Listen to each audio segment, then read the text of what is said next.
नमस्कार, India voice देख रहे हैं आप और मैं हूं आपके साथ शिवम दुबे। वक्त हो चला है रिपोर्टर लाइव का, जहां दिन भर की तमाम बड़ी खबरों की जानकारी हमारे संवाददाता ग्राउंड जीरो से सीधे आप तक पहुंचाते हैं। रुक करेंगे खबरों की ओर। हरियाणा विधानसभा चुनाव का दौर अपने अंतिम पड़ाव पर है और इस पड़ाव पर प्रधानमंत्री नरेंद्र मोदी ने पलवल में विधानसभा चुनाव को संबोधित किया। क्या कुछ कहा प्रधानमंत्री ने, बता रहे हमारे सहयोगी BS गुलियानी। प्रधानमंत्री आज हरियाणा के पलवल में एक रैली को संबोधित कर रहे थे। अपने संबोधन में प्रधानमंत्री नरेंद्र मोदी ने कहा कि पहले ये लोग मुझे गालियां देते थे और अब ये लोग प्रदेश के मुख्यमंत्री नायब सैनी को गालियां दे रहे हैं। प्रधानमंत्री ने कहा कि उनका कसूर केवल इतना है कि उन्होंने OBC मां के गर्भ से जन्म लिया है। प्रधानमंत्री ने कहा कि आज हम संकल्प लेकर जाएंगे कि अपनी बेटियों की रक्षा के लिए, किसान मजदूर के हितों के लिए एक संकल्प लेकर एकजुट होकर वोट डालेंगे। उन्होंने कहा कि जब तक हम इस कार्य को पूरा नहीं कर लेते तब तक हरियाणा सुरक्षित नहीं रहेगा।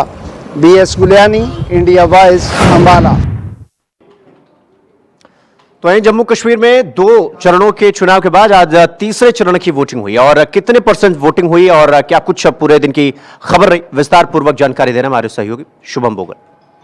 कश्मीर में चुनावी प्रक्रिया जिस तरीके से शुरू हुई थी वही आज अंतिम दिन था मतदान का और आज मतदान जो है वो खत्म हो चुका है। आपको बताते चले तो जम्मू कश्मीर के लोगों ने अपने घरों से निकलकर मतदान किया और अपनी सरकार, अपना विधायक बनाने के लिए मतदान कर दिया है और नुमाइंदे की जो किस्मत का पिटारा है वो EVM में कैद हो चुका है। आखिरकार जम्मू कश्मीर का कौन बनेगा मुख्यमंत्री? लोगों ने इस बार विकास करने के लिए वोट किया है, बेरोजगारी को खत्म करने के लिए वोट किया है और बड़े शांतिपूर्ण तरीके से जो है ये मतदान आज खत्म हो चुका है। जम्मू कश्मीर के लोगों ने फेसबुक, इंस्टाग्राम, ट्विटर पर जो है वो अपना वोट का निशान दिखाकर जो है वो सेल्फी क्लिक की है और लोगों ने आज इस दिन को, आज इस पर्व को बड़े धूमधाम से मनाया है। फिलहाल इंतजार है 8 तारीख का कि कौन विधायक बनेगा और कौन मुख्यमंत्री जम्मू कश्मीर का बनेगा और किसकी सरकार बनेगी। वीडियो जर्नलिस्ट राहुल के साथ Shubham Bogle, India voice, Jammu Kashmir. तो वहीं हरियाणा विधानसभा चुनाव के आखिरी दौर में सभी पार्टियां अपनी पूरी ताकत झोंक रही हैं। कांग्रेस नेता राहुल गांधी से लेकर उत्तराखंड के मुख्यमंत्री पुष्कर सिंह धामी ने हरियाणा में विधानसभा चुनाव को संबोधित किया। इस खबर पर विस्तार पूर्वक जानकारी दे रहे हमारे सहयोगी BS गुलियानी। में चुनावी पारा चरम सीमा पर है। ऐसे में कांग्रेस और भाजपा के शीर्ष नेता अपने अपने प्रत्याशियों की जीत सुनिश्चित करने के लिए लगातार हरियाणा में डटे हुए हैं। आज कांग्रेस सांसद व विपक्ष के नेता राहुल गांधी बहादुरगढ़ में एक जनसभा को संबोधित कर रहे थे। राहुल गांधी ने कहा कि जब हमारी सरकार आएगी तो हम किसानों को समर्थन मूल्य देंगे और साथ ही जो गैस सिलेंडर अब 1200 रुपये में दिया जा रहा है वो 500 रुपये में दिया जाएगा। इसी कड़ी में आज भाजपा के उत्तराखंड के CM पुष्कर सिंह धामी रोहतक एक जनसभा को संबोधित कर रहे थे, जहां पर उन्होंने कहा कि कांग्रेस किसी भी तरीके से प्रदेश का भला नहीं कर सकती। उन्होंने कहा कि नरेंद्र मोदी और नायब सैनी की डबल इंजन की सरकार ने हरियाणा में काफ़ी योजनाएं लाई हैं, जिसके चलते गरीब, किसान और मजदूर को बहुत सा लाभ पहुंचा है। दोनों जो नेता थे उन्होंने अपने अपने प्रत्याशी के पक्ष में वोट डालने की अपील की। BS Guliani, India voice, Ambala. रुक करेंगे अगली खबर की ओर। बुलडोजर एक्शन को लेकर आज सुप्रीम कोर्ट में सुनवाई हुई और जिस दौरान सुप्रीम कोर्ट ने सख्त टिप्पणी भी की है। क्या कुछ कहा है सुप्रीम कोर्ट ने, बता रहे हमारे सहयोगी कमल किशोर। सुप्रीम कोर्ट ने 1 अक्टूबर को बुलडोजर एक्शन के खिलाफ डाली गई याचिकाओं पर सुनवाई कोर्ट ने की। यह स्पष्ट किया कि कोर्ट ने अगर कोई व्यक्ति आरोपी है या फिर दोषी साबित हो चुका है तो उसके खिलाफ बदले के तौर पर बुलडोजर कार्रवाई नहीं की जा सकती। वहीं कोर्ट ने यह भी कहा कि अगर सार्वजनिक जगहों पर अतिक्रमण किया गया है तो सार्वजनिक सुरक्षा के मद्देनजर इन अवैध निर्माणों पर कार्रवाई नहीं रोकी जा सकती, फिर भले ही ये अवैध निर्माण कोई मंदिर हो या मजार। Justice B R. गवई और जस्टिस के.वी. विश्वनाथन की बेंच ने इस मामले में सुनवाई की। सबसे पहले 17 सितंबर को बेंच ने पूरे देश में बुलडोजर कार्रवाई पर अंतरिम रोक लगा दी थी। कोर्ट ने कहा था कि इस पर 1 अक्टूबर तक बिना किसी उसे इजाजत के बुलडोजर कार्रवाई न की जाए। इसी सुनवाई के दौरान कोर्ट ने कहा था कि निर्माण गिराने की कोई भी अवैध प्रक्रिया संविधान के मूल्यों के खिलाफ है। फिलहाल सुप्रीम कोर्ट ने इस मामले को फैसले के लिए रिजर्व रख लिया। वहीं 17 सितंबर के अपने अंतरिम आदेश को आगे बढ़ा दिया है। कोर्ट ने यहां कहा कि अंतरिम आदेश के खिलाफ उठाया गया कोई भी कदम अदालत की अवमानना होगा। वीडियो जर्नलिस्ट के साथ मैं कमल किशोर, इंडिया वॉइस, दिल्ली। रुक करेंगे अगली खबर की ओर। अगली खबर लखनऊ से है, जहां विजिलेंस डिपार्टमेंट की टीम ने 5 अधिकारियों के ठिकानों पर छापेमारी की है। लेकिन अधिकारियों के ठिकाने पर छापेमारी क्यों, विस्तार पूर्वक जानकारी दे रहे हैं इस पूरी खबर के बारे में हमारे सहयोगी मोहम्मद आमान। राजधानी लखनऊ में विजिलेंस की एक बड़ी छापेमारी देखने को मिल रही है।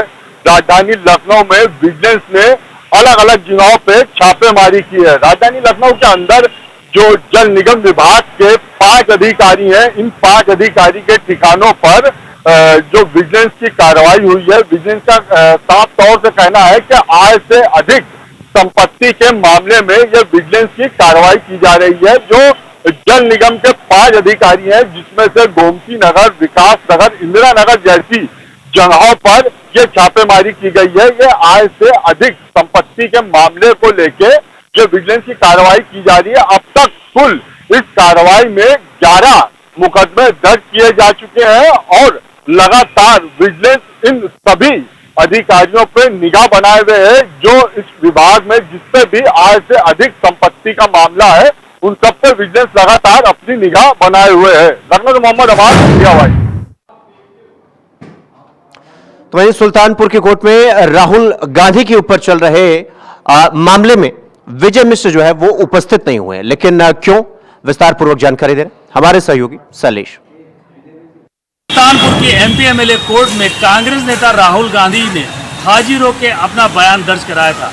आपको बता दें, करीब 6 साल पुराने मामले में अमित शाह पर अभद्र टिप्पणी के मामला सुल्तानपुर की एमपी एमएलए कोर्ट में चल रहा है, जहां पर कोर्ट ने मामले की सुनवाई करते हुए राहुल गांधी का बयान दर्ज किया था और विपक्षी वादी वकील को साक्ष्य प्रस्तुत करने के लिए 5 सितंबर की डेट लगाई थी। लेकिन वादी विजय मिश्रा की तबीयत खराब होने के चलते कोई साक्ष्य प्रस्तुत नहीं किया जा सका। लिहाजा कोर्ट ने मोहलत देते हुए पहले 19 सितंबर, फिर उसके बाद 21 सितंबर डेट लगाई। लेकिन आज अधिवक्ता विजय मिश्रा के अधिवक्ता संतोष कुमार पांडे की स्वयं की तबीयत खराब हो जाने के कारण कोई सुनवाई नहीं हो पाई। लिहाजा कोर्ट ने इसका भी संज्ञान लेते हुए 9-10 यानी 9 अक्टूबर को आगामी डेट नियत की है। सुल्तानपुर से शैलेश श्रीवास्तव। खबरों में आगे बढ़ेंगे। आपको बता दें कि उत्तर प्रदेश में मदरसा एक्ट को असंवैधानिक घोषित करने का जो मामला है वो लगातार तूल पकड़ता जा रहा है और इसी मामले को लेकर सुप्रीम कोर्ट में सुनवाई हुआ। क्या कुछ हुआ सुनवाई में, कोर्ट की सुनवाई के दौरान, बता रहे हमारे सहयोगी कमल किशोर। यूपी के मदरसा एक्ट को असंवैधानिक घोषित करने का मामला लगातार तूल पकड़ता जा रहा है। इसी मामले पर सुप्रीम कोर्ट ने आज सुनवाई की। CJI D.Y.. चंद्रचूड़ की अध्यक्षता वाली बेंच ने सुनवाई की। मार्च में इलाहाबाद हाई कोर्ट के फैसले पर अंतरिम रोक लगा दी थी। इसी बात यूपी के मदरसा एक्ट को लेकर इतनी चर्चाएं हो रही हैं। चलिए आपको बताते चले कि उत्तर प्रदेश में जब मुलायम सिंह यादव के मुख्यमंत्री थे तब ये कानून राज्य सरकार ने पास किया गया था। इलाहाबाद हाई कोर्ट ने इसमें संविधान के कई प्रावधानों का उल्लंघन मानते हुए इसे रद्द कर दिया था। हाई कोर्ट के आदेश को सुप्रीम कोर्ट में चुनौती दी थी। इसे एक मदरसे के मद्देनजर अंजुम कादरी और बाकी की ओर से दायर की याचिका पर हाई कोर्ट के फैसले पर सवाल उठाते हुए इसे मनमाना बताया गया है। हालांकि मार्च में सुप्रीम कोर्ट ने हाई कोर्ट के फैसले पर अंतरिम रोक लगा दी थी, जिसके चलते मदरसा एक्ट के तहत मदरसों में पढ़ाई भी अभी तक चल रही है। वीडियो जर्नलिस्ट के साथ मैं कमल किशोर, इंडिया वॉइस, दिल्ली। वहीं यूपी के डिप्टी चीफ मिनिस्टर यानी उप मुख्यमंत्री केशव प्रसाद मौर्य ने समाजवादी पार्टी के अध्यक्ष अखिलेश यादव पर जमकर निशाना साधा है और सोशल मीडिया प्लेटफॉर्म एक्स पर पोस्ट किया है और अखिलेश यादव को लेकर उन्होंने उनको साधने की कोशिश की है। क्या कुछ कहा है केशव प्रसाद मौर्य ने अपनी पोस्ट में, बता रहे हमारे सहयोगी आसिफ। डिप्टी सीएम केशव प्रसाद मौर्य ने एक बार फिर से 2027 में सरकार बनाने का बड़ा दावा करते हुए समाजवादी पार्टी पर बड़ा हमला बोला है। कहा है कि सपा समाप्तवादी पार्टी हो जाएगी और 2027 में सरकार बनाने का मुंगेरी लाल के सपने देख रही है। दरअसल सपा प्रमुख अखिलेश यादव के निशाने पर हमेशा डिप्टी सीएम केशव प्रसाद मौर्य रहते हैं। दोनों के बीच वार पलटवार का दौर भी लोकसभा चुनाव के बाद जारी है। एक बार फिर से डिप्टी सीएम केशव प्रसाद मौर्य ने समाजवादी पार्टी पर बड़ा हमला बोला है और तंज भी कसा है। डिप्टी सीएम केशव प्रसाद मौर्य ने एक्स पर पोस्ट कर कहा कि भूमाफिया बलात्कारी अपराधियों के सहारे समाजवादी पार्टी 2027 में सरकार बनाने का मुंगेरी लाल के सपने देख रही है। 2027 में भी बीजेपी सरकार बनेगी और आने वाले 2047 तक केंद्र और प्रदेश में बीजेपी की सरकार ही रहेगी। समाजवादी पार्टी समाप्तवादी पार्टी रह जाएगी। फिलहाल डिप्टी सीएम केशव प्रसाद मौर्य के इस बयान के बाद समाजवादी पार्टी की तरफ से अभी तक कोई प्रतिक्रिया नहीं आई। फिलहाल डिप्टी सीएम केशव प्रसाद मौर्य के इस बयान से सियासत गर्म हो गई है। सहयोगी फैज के साथ आशुतोष, इंडिया वाइज। रुक करेंगे अगली खबर की ओर। अगली खबर रायबरेली से है, जहां रायबरेली के जिला अस्पताल में डेंगू के मरीजों की संख्या लगातार बढ़ती जा रही है और इसको लेकर स्वास्थ्य विभाग ने अपनी पूरी तैयारी कर ली है। क्या कुछ तैयारी की है स्वास्थ्य विभाग ने, बता रहे हमारे सहयोगी राजू तिवारी। रायबरेली में इन दिनों डेंगू का प्रकोप देखने को मिल रहा है और जिसके चलते एक मरीज की मौत भी हो गई है। हालांकि इसके बाद स्वास्थ्य महकमे की बात करें तो स्वास्थ्य महकमा एक्शन मोड में देखने को मिल रहा है, लेकिन अभी भी 4 डेंगू के मरीज जिला अस्पताल में भर्ती हैं, जिनका इलाज चल रहा है। बता दें कि इस तरह से लगातार ये भी देखने को मिल रहा है कि हर गांव में छिड़काव का भी कार्य चल रहा है ताकि मच्छर न पनपने पाए और जो संक्रामक बीमारियां हैं उनको नियंत्रण में लाया जा सके। लेकिन साफ तौर से आपको बता दें कि कहीं ना कहीं जो लोगों में आक्रोश भी है और कहीं ना कहीं इस पूरे मामले को लेकर स्थानीय लोगों का साफ तौर पे कहना है कि जो स्थानीय प्रशासन है वो नजरअंदाज कर रहा है और जिसके चलते इस भारी बरसात के बाद डेंगू का प्रकोप देखने को मिल रहा है। बता दें कि जिला अस्पताल में 5 बेड का डेंगू वार्ड बनाया गया है और वहां पर अभी 4 मरीज एडमिट चल रहे हैं, जिनका इलाज भी चल रहा है। तो साफ तौर से जिस तरह से जिला अस्पताल में एक मरीज की मौत हुई है और मौत के बाद परिजनों का देखा गया कि रो रो कर बुरा हाल है, वहीं आम जनमानस में भय व्याप्त भी देखने को मिल रहा है।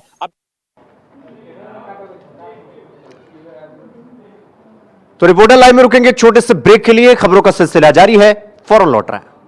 ब्रेक के बाद एक बार फिर आप सबका स्वागत है मेरे साथ। रुक करेंगे अगली खबर की ओर। अगली खबर वाराणसी से है, जहां वाराणसी से भगवान शिव और भगवान गणेश के मंदिरों से भगवान साईं का मूर्ति जो है वो हटाया जा रहा है। लेकिन क्यों हटाया जा रहा है मूर्ति, बता रहे हमारे सहयोगी धर्मेंद्र।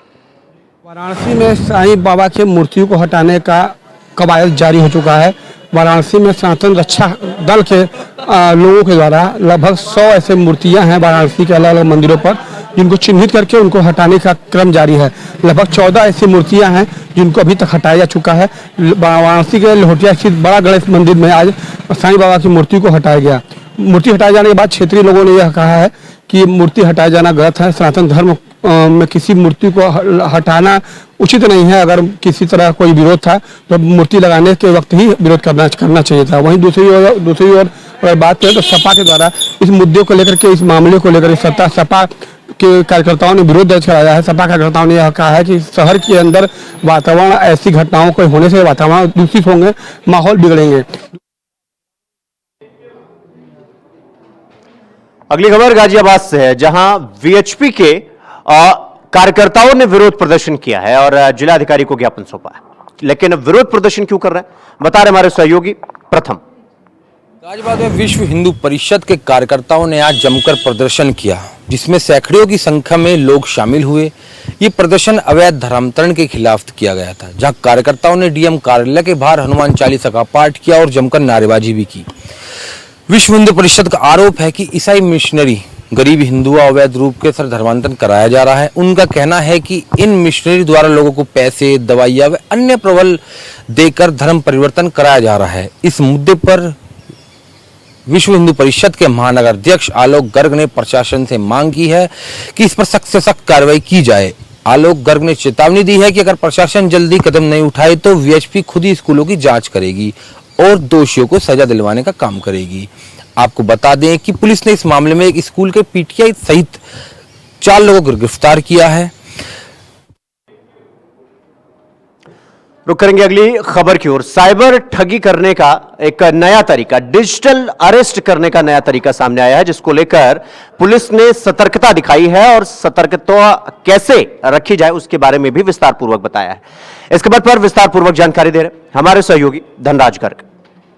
लगातार ठगी के मामले बढ़ते हुए नजर आ रहे हैं और ठगी के मामलों में देखिएगा कि जो ठगी करने वाले हैं वो डिजिटल माध्यम से भी ठगी करने लगे हैं। अलग अलग तरीके उनके पास हैं कि वो लोगों को किस तरीके से ठगते हैं, क्योंकि उत्तराखंड के अंदर ही लगभग सैकड़ों की तादाद में ऐसे लोग हैं कि जो इन ठगी का शिकार हो चुके हैं। और एक नया मामला उत्तराखंड के अंदर निकल सामने आया है कि जहाँ पर एक व्यक्ति के साथ ठगी की गई है और उसको कहीं ना कहीं डिजिटल माध्यम से ठगी की गई है, क्योंकि जो ठग है वो नए नए तरीके निकाल रहे हैं कि ठगों द्वारा एक इस तरह का तरीका निकाला गया कि उनके द्वारा एक डिजिटल थाना बनाया गया और जिसमें कोतवाल भी रखा गया, यानी कि जो ठग थे वो वर्दी में नजर आ रहे हैं और लोगों को वीडियो कॉल कर कहीं ना कहीं उनको ठगने का काम करते हैं। हालांकि जो एसटीएफ है या फिर कहा जाए कि जो साइबर पुलिस है वो लगातार इन ठगों पर अपनी नजर जरूर बनाए हुए हैं। लगातार ऐसे तरह के जो ठग हैं उनको सलाखों के पीछे भी पहुंचाया जा रहा है, लेकिन उसके बावजूद भी कहीं ना कहीं ठग कहीं ना कहीं लोगों को अपना शिकार बना रहे हैं। और कई तरह की जागरूकता अभियान चलाने के बावजूद भी जो लोग हैं वो समझते नहीं है और कहीं ना कहीं वो ठगी का शिकार हो जाते हैं। रुक करेंगे अगली खबर की ओर। देहरादून में बंद रहे सैया धाम का निर्माण अब अपने आखिरी चरण में पहुंच चुका है और इसको लेकर सैनिक कल्याण मंत्री गणेश जोशी ने इसका निरीक्षण भी किया है। इस खबर पर विस्तार पूर्वक जानकारी दे रहे हमारे सहयोगी अभय कैंतुरा। उत्तराखंड में 5वां धाम सैन्य धाम बनकर तैयार होने वाला है। पूरी तैयारी यहाँ पर हो चुकी है। अंतिम काम इसके सैन्य धाम को बनाने के जो अंतिम काम है इस समय अपने चरण पर है और कुछ ही दिनों बाद ये कह सकते हैं कि सैन्य धाम आम जनता के लिए खुल जाएगा, राज्य सुरक्षित हो जाएगा। ये देश के उन शहीदों के नाम पर ये 5वां धाम यहाँ पर बन रहा है उत्तराखंड में, जो प्रधानमंत्री नरेंद्र मोदी का ड्रीम प्रोजेक्ट भी है। सैनिक कल्याण मंत्री गणेश जोशी लगातार उसके लिए यहाँ पर प्रयासरत है। आप देख सकते हैं कि सामने ठीक अमर ज्योति यहाँ पर है जो जवानों शहीद जवानों की याद होती है। इसके अलावा म्यूजियम यहाँ बनाए गए। भारतीय सेना में 2 सिपाहियों की पूजा जो भी वहाँ पर होती है, बाबा हरभजन सिंह और बाबा जसवंत सिंह के नाम की जो पूजा होती है, इनके नाम के मंदिर यहाँ पर बना दिए गए, क्योंकि इन्हें आज भी जीवित रूप में माना जाता है। और जिस प्रकार से इनका काम रहता है, यानी जो शहीदों ने जो अपने प्राणों के न्यौछावर करने का काम इस देश के लिए किया, उसको जेल तक याद रखा जा सके, युवा उससे प्रेरणा ले सके, उसकी थीम पर ये सैन्य धाम बनाने का काम यहाँ पर किया जा रहा है। रुक करेंगे अगली खबर की ओर। समाजवादी पार्टी के नेता मोईज खान और उसके नौकर पर गैंगस्टर एक्ट लगा है और इस खबर पर विस्तार पूर्वक जानकारी दे रहे हैं हमारे सहयोगी विनय मिश्रा। अयोध्या में हुए नाबालिग से गैंग रेप के मामले में जो है मोईज खान की डीएनए रिपोर्ट मैच नहीं हुई है, जिसको लेकर के जो है वहाँ सपा जो है पूरी तरीके से हमलावर है। और यहाँ पे जो सांसद है अवधेश प्रसाद, उन्होंने भी बीजेपी पे निशाना साधते हुए कहा है कि अभी तक की जिसको बताया जा रहा था कि मोईज खान मुख्य आरोपी है इस मदरसा में नाबालिग रेप कांड में, लेकिन वहीं पे जो उनका सहयोगी था राजू खान, उसकी डीएनए रिपोर्ट यहाँ पे मैच हुई है। तो इस तरीके से माना जा रहा है कि मोईज खान जो है इसमें आरोपी आया गया था, लेकिन इस तरीके डीएनए रिपोर्ट से स्पष्ट हो गया कि उस कार्य में संलिप्त नहीं था। लेकिन वहीं पे जो पीड़िता है उसका साफ तौर पे कहना है कि जो मोईज खान थे उनके मोबाइल से जो है जो रेप किया गया वो तस्वीरें जो है उनके मोबाइल से रिकॉर्ड की गई हैं। तो इस तरीके से माना जा रहा है कि मोईज खान की जो मुश्किलें हैं वो कम नहीं होंगी, क्योंकि इनके खिलाफ जो है यहाँ पे जो है गैंगस्टर का मुकदमा जो है पूरा कलंदर पुलिस ने दर्ज किया है। तो इस तरीके से जो है इनकी मुश्किलें दिन पे दिन बढ़ती जा रही हैं। और जो इनकी जमानत याचिका थी अब उस पर जमानत पे क्या होता है, क्योंकि कल इनकी जमानत याचिका पे सुनवाई होनी थी, जमानत होना था, लेकिन अभी जमानत पे सुनवाई नहीं हो पाई है। अगली खबर हरदोई से है, जहां कुछ अराजक तत्वों ने अधिकारियों के दम पर जेसीबी की मदद से तोड़फोड़ की थी और अब इसको लेकर सवाल उठने लगे हैं। इस खबर पर विस्तार पूर्वक जानकारी दे रहे हमारे सहयोगी आनंद। संघर्ष समिति के लोगों ने डीएम के यहाँ उग्र तरीके से प्रदर्शन किया। आपको बता दें कि पूरा मामला हरदोई शहर के कैनाल रोड का है, जहां पर कैनाल रोड पर एक ब्रह्मदेव का स्थान था, जो कि चबूतरा वहां बना हुआ था। वहां पे कुछ अराजक तत्व द्वारा जेसीबी से उस चबूतरे को क्षतिग्रस्त किया गया था। तो इससे लगभग इस चबूतरे को जो क्षतिग्रस्त किया गया था, उसके लगभग 5 दिन बीत जाने के बाद में भी उस चबूतरे को प्रशासन ने नहीं बनवाया है। इससे आक्रोशित लोगों ने वहां पर डीएम का कार्यालय का घेराव किया है। यहाँ तक कि सिटी मजिस्ट्रेट से भी बात की है, लेकिन हालांकि सिटी मजिस्ट्रेट के लाख समझाने के बाद में भी समिति वाले नहीं मानने को तैयार थे। उसके बाद डीएम से जब मुलाकात हुई तो डीएम साहब ने उनको आश्वासन दिया है कि 8 दिनों के अंदर उसका निर्माण कार्य शुरू कराया जाएगा और इसकी जांच की। अगली खबर मैनपुरी से है, जहां पर नेग न देने पर एक नवजात शिशु की मौत हो गई। लेकिन नेग से नवजात शिशु की मौत का क्या पूरा मामला है, विस्तार पूर्वक जानकारी दे रहे हैं हमारे सहयोगी मुकेश। मैनपुरी जिले में करहल सीएससी का मामला सामने आया है, जहां चिकित्सकों को शर्मसार होना पड़ा है। पूरे मामले के अनुसार आपको बताते चले, मैनपुरी के कुरौली थाना क्षेत्र के ओए पतारा के निवासी सुरजीत अपने पत्नी की डिलीवरी कराने के लिए आए थे, जिसके बाद उनकी पत्नी ने एक बच्ची को जन्म दिया। जिसके बाद बच्ची के जन्म होने पर ही चिकित्सकों के स्टाफ द्वारा 5100 रुपए का नेक की मांग रख दी गई। उसको पूरा न करने के दौरान 40 मिनट तक बच्ची को टेबल पर रख दिया गया और उसके दौरान ही मौत हो गई है। फिलहाल पूरे मामले को संज्ञान में जिलाधिकारी अंजनी कुमार सिंह ने ले लिया है और एक जांच टीम भी आज गठित की गई है। जांच टीम गठित किए जाने के बाद 4-5 सदस्यीय टीम जो गठित की गई है वो सीएससी पर पहुंच चुकी है। जांच की जा रही है, जो भी तथ्य सामने आएंगे उनके विरुद्ध कार्रवाई की जाएगी। फिलहाल सुरजीत कुमार ने मुख्य जिलाधिकारी को एक पत्र भी लिखा है, जिसमें कहा गया है कि उनसे 5100 रुपए की मांग लगातार की जा रही थी, जिसको वो एकत्रित करने के लिए 40 मिनट से अधिक का समय उनको लग गया था। अगली खबर मथुरा से है, जहां नगर निगम के कंपनी ग्रीन नेचर में कार्यरत एक कर्मचारी के बेटे की मौत के बाद हंगामा हो गया है। और इस खबर पर विस्तार पूर्वक जानकारी दे रहे हमारे सहयोगी मोहम्मद फारूक। मथुरा के नगर निगम की ग्रीन नेचर कंपनी में कार्यरत एक कर्मचारी की टायर में हवा भरते समय चोट लग गई, जिससे चोट इतनी गंभीर लगी, आनन फानन में उसे एक निजी अस्पताल में भर्ती कराया गया, जहां कुछ ही घंटों बाद डॉक्टरों ने उसे मृत घोषित कर दिया। मृतक की उम्र 22 वर्ष है। मृतक जो है जयसिंहपुरा का रहने वाला है, जिसका नाम प्रदीप पुत्र राजेंद्र सैनी है।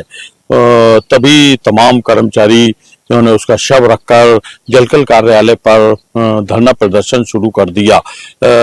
तमाम कर्मचारियों ने धरना प्रदर्शन में मांग करी है कि हम लोगों की जो व्यवस्था है वो नगर निगम द्वारा ठीक तरीके से नहीं की जाती है। रुक करेंगे अगली खबर की ओर। अगली खबर मिर्जापुर से है, जहां मंदिर की दान पेटी को लेकर विवाद हो गया और विवाद इतना बढ़ गया कि एक युवक की हत्या कर दी गई। इस खबर पर विस्तार पूर्वक जानकारी दे रहे हैं हमारे सहयोगी कमलेश। मिर्जापुर के थाना कोतवाली देहात के पास जो है कि बता दें, गुरसंडी गांव में एक युवक की निर्मम दिन दहाड़े गोली मारकर हत्या कर दी गई है। बता दें कि ये मामला काफ़ी समय से वहां पर चल रहा था। मृतक के परिवार वाले ने जो है कि चौकी पर कई बार तहरीर दी, पर उनके जो चौकीदार हैं और वहां के सिपाही लोग हैं, उनकी कोई भी मदद नहीं की, कोई भी सुनवाई नहीं की। मामला इतना हद तक बढ़ गया कि आज हत्या करने की नौबत आ गई और हत्या हो भी चुकी है। बता दें कि मंदिर का जो विवाद था दान पेटी का और उसकी ज़मीन को लेकर जो है कि दोनों में आपस में विवाद चल रहा था। ये विवाद काफ़ी समय से चल रहा है, जो कि सुलझाया नहीं जा चुका है। पर पुलिस प्रशासन को जो है कि तहरीर मिलने के बावजूद भी जो है कि जब ये जो है कि नहीं सुलझा सका ये मामला, तो आज हत्या तक उतर गई, निर्मम हत्या दिन दहाड़े कर दी गई। उसके परिवार वाले का बिलख कर रोने की जो है कि सब लोग रो रो के बुरा हाल हो गया पूरे गांव। तो रिपोर्टर लाइव देख रहे थे आप, जहां दिन भर की तमाम बड़ी खबरों की जानकारी हमारे संवाददाता ग्राउंड जीरो से सीधे आप तक पहुंचाते हैं। रिपोर्टर लाइव में आज के लिए बस इतना ही। देश और दुनिया की तमाम बड़ी खबरों को देखने के लिए देखते हैं इंडिया वॉइस। नमस्कार।